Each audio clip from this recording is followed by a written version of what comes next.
안녕하세요. 그동안 평안하셨습니까? 이제 곧 푸르른 5월 실록의 계절이 다가옵니다. 특별히 5월은 가정의 달이지요. 여러분 가정 위에도 하나님의 사랑과 은혜가 넘치시기를 축복합니다. 오늘부터는 잠언을 살펴보면서 지혜를 함께 배워보도록 하겠습니다. 이 잠언은 골수에 사무치는 말들, 비유들이라는 뜻입니다. 잠언은 솔로몬이 하나님께 간구하여 얻은 지혜의 말씀이지요. 잠언의 주제는 여호와를 경외함이 지식의 근본이라는 말씀 속에 잘 요약되어 있습니다. 하나님을 경외하는 사람은 구체적으로 어떻게 살아가야 하는지를 가정생활, 사회생활 등에 대하여 많은 교훈을 주고 있습니다. 또한 잠언은 성공적인 삶을 위해 올바른 처신의 지혜를 가르쳐 주고 있지요. 그러면 하나님께서는 왜 우리에게 이 잠언을 주셨을까요? 잠언은 인생을 살아가는데 필요한 설기를 주고 어리석은 자를 지혜롭게 하며 지혜로운 자로 더 지혜롭게 하는데 그 목적이 있습니다. 우리가 어리석은 자가 되지 않고 참 지혜를 얻어 슬기롭게 살려면 어떻게 해야 하는지 살펴보겠습니다. 첫 번째로 하나님을 경외하고 부모님께 효도해야 합니다. 하나님은 지혜의 근본이십니다. 하나님을 떠나서는 지혜가 있을 수 없고 하나님을 경외하지 않고는 참 도덕이 있을 수 없습니다. 그러므로 우리가 이 지혜를 얻으려면 하나님 앞에서 자신의 어리석음을 인정해야 하고 하나님을 경외해야 합니다. 우리가 여호와를 경외해야 하는 이유는 하나님은 무한하시나 우리는 유한하며 하나님은 거룩하시나 우리는 죄인이고 하나님은 지혜로우시나 우리는 어리석고 무능한 존재이기 때문입니다.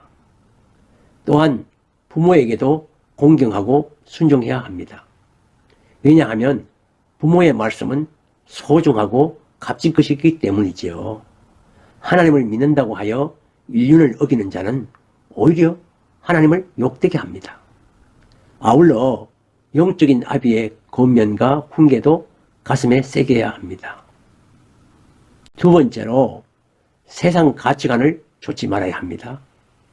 그리스도인들이 하나님을 경외하며 믿음으로 살고자 할 때 많은 유혹이 따라옵니다. 사탄은 에덴 동산에서도 그랬듯이 항상 거짓 행복을 약속합니다. 마귀는 예수님까지 시험했고 오늘날 모든 성도들을 유혹하고 있습니다. 악한 친구들이 깨기도 하고 노력하거나 수고하지 않아도 한탕으로 온갖 보화를 얻으며 벼락부자가 된다고 유혹합니다.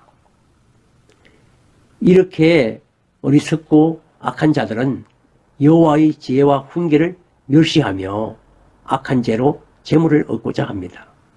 때문에 결코 그들의 유혹에 넘어가서는 안 됩니다.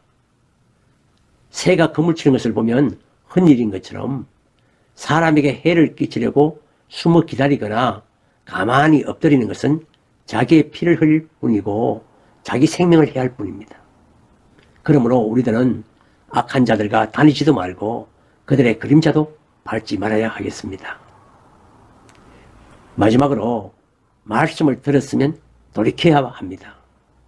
우리의 삶이 잘 되려면 먼저 지혜의 소리에 귀를 기울여야 합니다.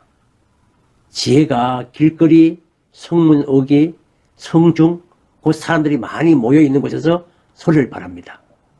지혜의 소리를 듣는 데서 아무나 제외되지 않도록 합니다. 지혜가 소리 지른다고 하는 이 지혜의 인격화는 예수님을 가리킵니다. 예수님은 교사로서 선지자로서 길에서 성전에서 가정에서 가르치셨습니다. 하나님께서는 부르며 소리를 높이며 소리를 지르며 우리에게 급하게 말씀하십니다. 이 말씀을 듣고 그 말씀대로 행하는 자가 복 있는 자입니다. 그런 자가 참으로 여호와를 경외하는 자입니다. 지혜의 소리의 목적은 무엇입니까?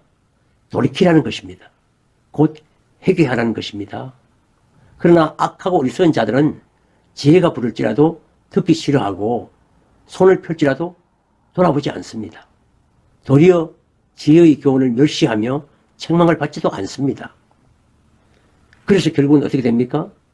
큰 재앙을 만나고 두려움이 임하게 되지요. 근심과 슬픔이 찾아들고 부르짖어도 소용없게 됩니다. 결국 자기 행위의 열매를 따먹게 되고 자기 꾀에 배부르게 되고 멸망을 자초하게 됩니다.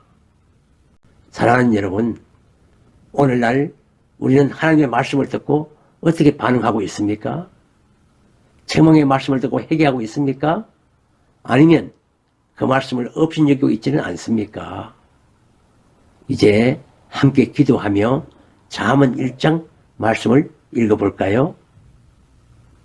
잠언 1장. 다윗의 아들 이스라엘 왕 솔로몬의 잠언이라. 이는 지혜와 훈계를 알게 하며 명철의 말씀을 깨닫게 하며 지혜롭게 의롭게 공평하게 정직하게 행할 일에 대하여 훈계를 받게 하며 어리석은 자로 슬기롭게 하며 젊은 자에게 지식과 건실함을 주기 위한 것이니 지혜 있는 자는 듣고 학식이 더할 것이요 명철한 자는 모략을 얻을 것이라. 잠언과 비유와 지혜 있는 자의 말과 그 오묘한 말을 깨달으리라. 여호와를 경외하는 것이 지식의 근본이오늘 미련한 자는 지혜와 훈계를 멸시하느니라. 내 아들아, 내 아비의 훈계를 들으며 내 어미의 법을 떠나지 말라. 이는 내 머리에 아름다운 관이요 내 목에 금사슬이니라. 내 아들아, 악한 자가 너를 꿰일지라도 쫓지 말라. 그들이 내게 말하기를 우리와 함께 가자. 우리가 가만히 엎드렸다가 사람의 피를 흘리자. 죄 없는 자를 까닭없이 숨어 기다리다가 엄부같이 그들을 산채로 삼키며 무덤에 내려가는 자 같게 통으로 삼키자. 우리가 온갖 보화를 얻으며 빼앗은 것으로 우리 집에 채우리니 너는 우리와 함께 제비를 뽑고 우리가 함께 전대 하나만 두자 할지라도 내 아들아, 그들과 함께 길에 다니지 말라. 내 발을 금하여 그 길을 밟지 말라. 대저 그 발은 악으로 달려가며 피를 흘리는 데 빠름이니라. 무릇 새가 그물치는 것을 보면 흔들리겠거늘 그들의 가만히 엎드림은 자기의 피를 흘릴 뿐이요 숨어 기다림은 자기의 생명을 해할 뿐이니 무릇 이를 탐하는 자의 길은 다 이러하여 자기의 생명을 잃게 하느니라. 지혜가 길거리에서 부르며 광장에서 소리를 높이며 호나하는 길문에서 소리를 지르며 성문 어귀와 성중에서 그 소리를 발하여 가로되 너희 어리석은 자들은 어리석음을 좋아하며 거만한 자들은 거만을 기뻐하며 미련한 자들은 지식을 미워하니 어느 때까지 하겠느냐. 나의 책망을 듣고 돌이키라. 보라, 내가 나의 신을 너에게 주어주며 나의 말을 너에게 보이리라. 내가 부를지라도 너희가 듣기 싫어하였고 내가 손을 펼지라도 돌아보는 자가 없었고 도리어 나의 모든 교훈을 멸시하며 나의 책망을 받지 아니하였은즉 너희가 재앙을 만날 때에 내가 웃을 것이며 너희에게 두려움이 임할 때에 내가 비웃으리라. 너희의 두려움이 강풍같이 임하겠고 너희의 재앙이 폭풍같이 이르겠고 너희에게 근심과 슬픔이 임하리니 그때에 너희가 나를 부리라. 그래도 내가 대답지 아니하겠고 부지런히 나를 찾으리라. 그래도 나를 만나지 못하리니 대저 너희가 지식을 미워하며 여호와 경외하기를 즐거워하지 아니하며 나의 교훈을 받지 아니하고 나의 모든 책망을 업신여겼음이라. 그러므로 자기 행위의 열매를 먹으며 자기 꾀에 배부리리라. 어리석은 자의 퇴보는 자기를 죽이며 미련한 자의 아들은 자기를 멸망시키려니와 오직 나를 듣는 자는 안연히 살며 재앙의 두려움이 없이 평안하리라. 아멘.